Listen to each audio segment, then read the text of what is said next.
depends on Q value. Q is nothing but heat input to the metal rod, and A is cross-sectional area of the metal rod, and as well as it depends on dT by dx as well as its temperature gradient. So now Q is heat input, that is this is a table of readings or observation table. So Q is equal to heat input. Heat input is voltmeter, that is voltage, then ammeter reading V. So this is ampere. Voltage multiplied by current, you will get watt, or it is also called Q. This is the input we have given to the metal rod. Now T2, T3, T4, T5, T6. These are the thermocouples which are placed on the specimen. Dear students, this is specimen of cross-sectional area A. This is cross-sectional area A.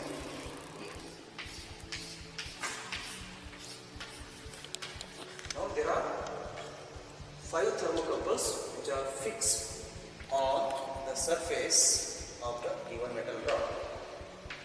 So this is T2 and this is T3, T4, T5 and T6. So L is the length of the metal rod. So L you can take, or you can consider X also. Why you are considering X is in the formula is dx, the variation of temperature along X direction. And here there will be one heater, that is Q. Heat input, that is voltage multiplied by current. Now the T2 temperature will be more, the heat is transferring from left hand to right. And after some time, after steady state, this end will get heated. Now we need to calculate how much amount of heat is transferred from one end to other end. So what we do is, we will send some cold water. Cold water, because specific heat of water is more, it will absorb more energy. It is cheaply available in the nature. So we will supply cold water, and the temperature of the cold water is sending to the thermal conductivity, that is T1. So T1 is inlet temperature, and this cold water absorb energy from one end of the rod, and with this cold water will become hot. And T4, not T4, T7 is the temperature of the hot water which is coming outside the rod. Okay. So T7 minus T1 is outlet and inlet temperature of the water. Okay. Now how much amount of water you are sending, that you have to note down in this column. That is volume flow rate, cc cubic centimeter per minute. So volume flow rate is cc per minute, and this cc per minute you convert into meter cube. So 1 cc is equals to 1 ml. That is equal to 10 to the power of -6 cubic meter, and minute will be converted into seconds. So you are taking the temperature in degrees Celsius and the time you are converting in terms of seconds. Now once you observe all the data, then you will calculate the thermal conductivity using this form. Now Q is available to you in the third column. We got Q value, and A is cross-sectional area of the metal rod. It is given, but the temperature gradient you have to plot a graph. That graph is, for example, if you plot a graph, I will plot here.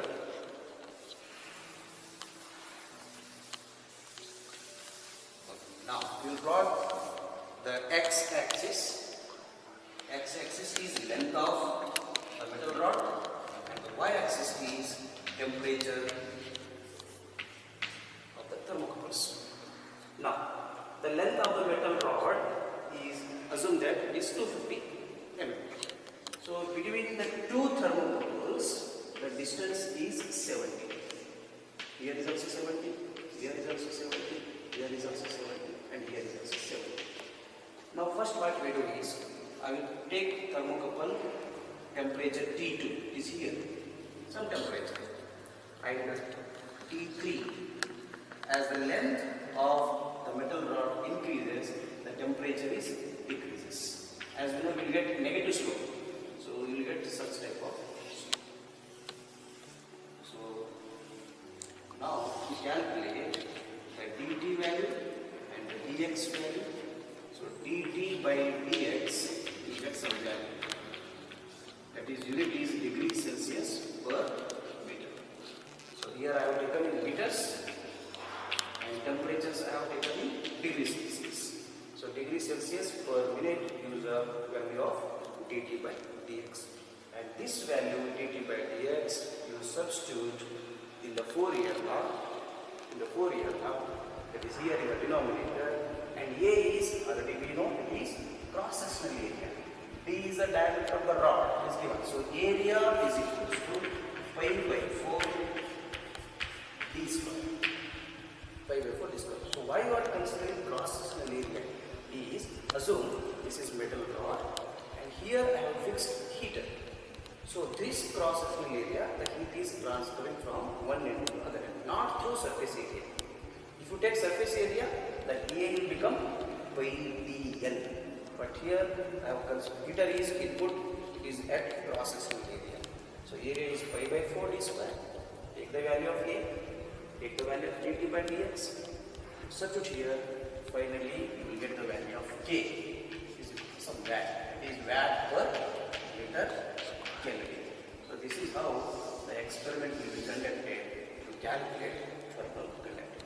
Now what we do is the same method what we discussed. We will go to experiment and we will check how to determine thermal conductivity metal. So this is experimental setup. So heat transfer through metal bar. So heat transfer is, it is purely conduction. So convection will be there, but we are not considering convection. It is purely conduction. The aim of the experiment is to determine thermal conductivity. The apparatus used is a stopwatch, the flow measuring device, and thermocouples,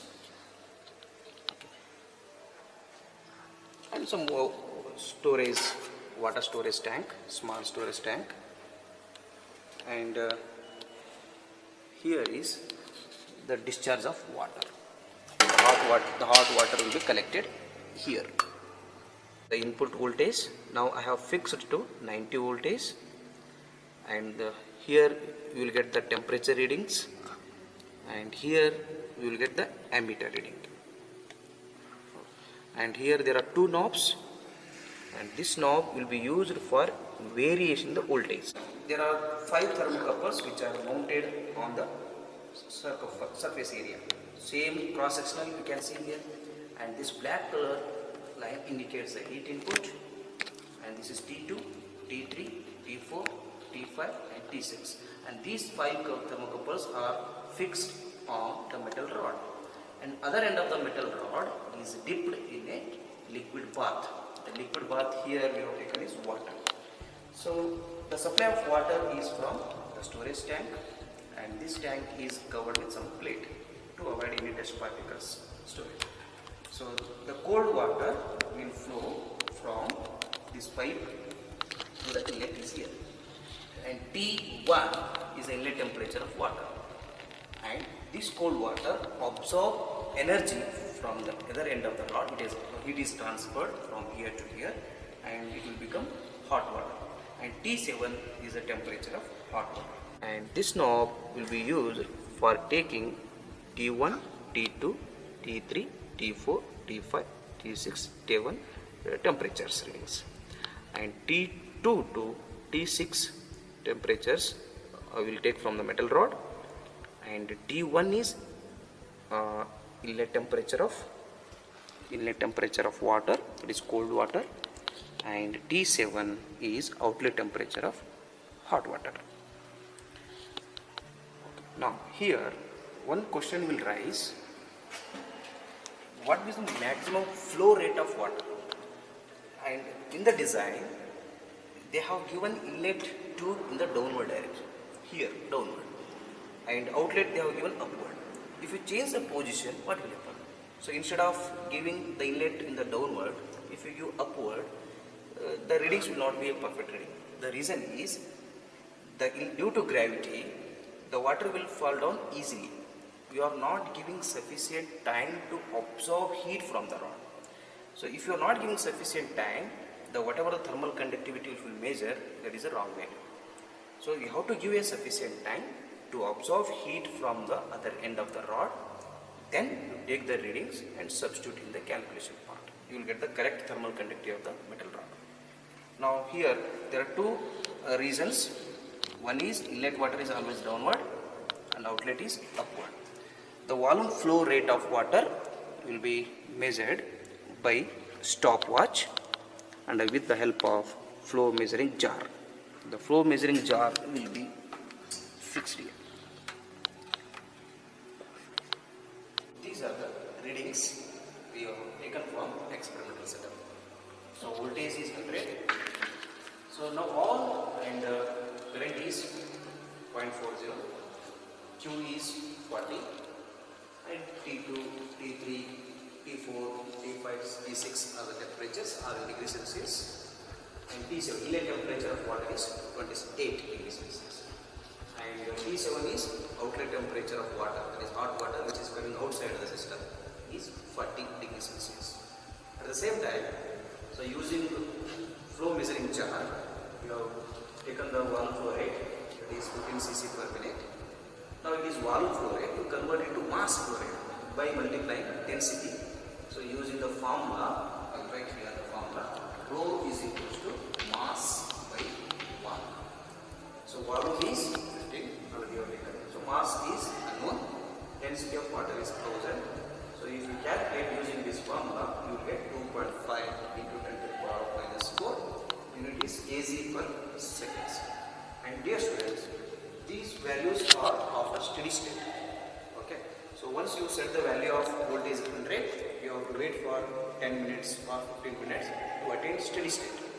Once the steady state is reached, you take or observe all the values. Now we will do the calculation part. How to calculate the K value? So Q is equal to heat input. This Q is input. This input heat is equal to voltage to current. So voltage is 100 and current is ampere 0.40. So if you multiply these two, you get 40 watt. That 40 watt is here available.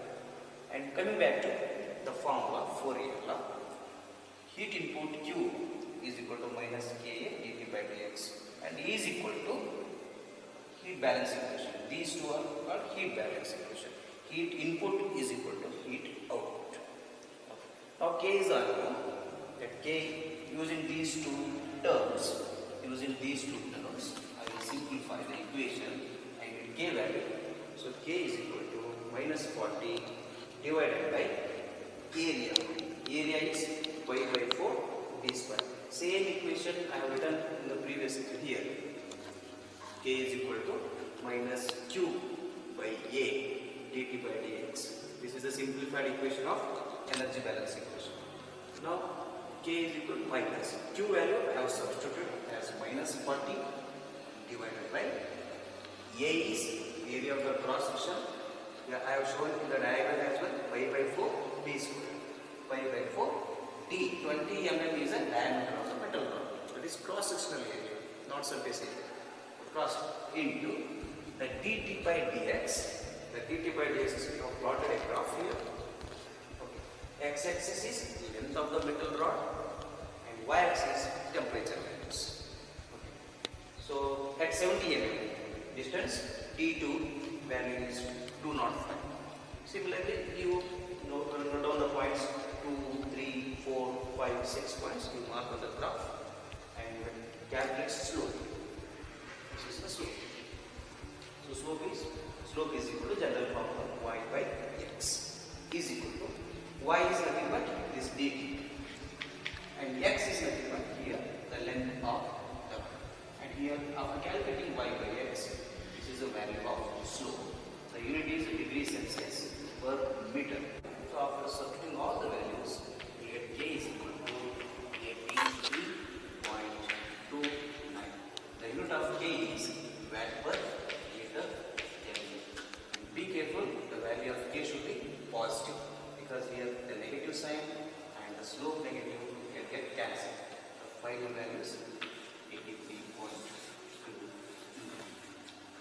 this is a calculation part. This is how the thermal conductivity of a given metal rod will be calculated. So in the next video, we will discuss how to calculate the overall heat transfer coefficient of a composite wall.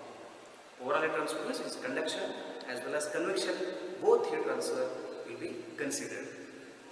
That is called overall heat transfer coefficient. Okay. Thank you so much for watching this video.